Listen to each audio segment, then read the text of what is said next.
Anisany tonga nanatrika izay fanokafana ny fihaonana efatra izay moa ny filohan'ny fiangonana katolika sady filohan'ny FFKM ihany koa dia ny Mgr Odon Razanakolona izany nandritry ny tafafoy izay nataony tamin'ny mpanao gazety no nanamafisany mahazava-dehibe ny fampihavanana. Vola rava fitsirakotra ry Santrano.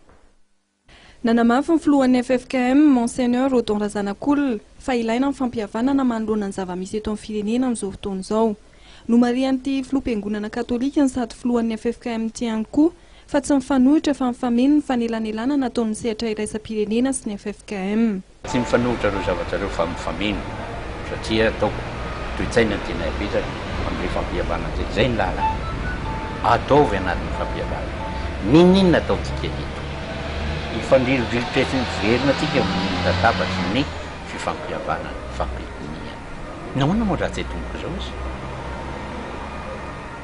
Andrasantsika ho simba daholo ty Madagasikara ty atsika fampidinika.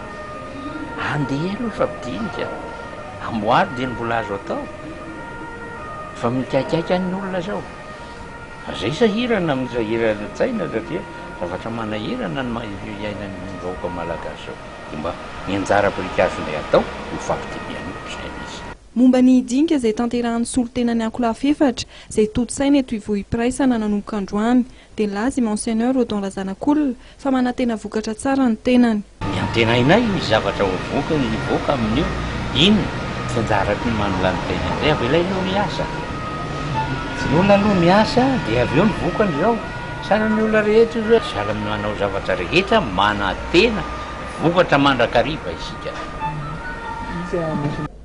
Raha nanontaniana mikasika ny fandraisana anjara Andriamatoa Marc Ravalomanana amin'ny fihaonana tampo-mitarika ny ankolafy efatra sy ny fahatongavana eto Madagasikara dia toy izao ny valiteny nentin'ny filohan'ny FFKM Mgr Odon Razanakolona.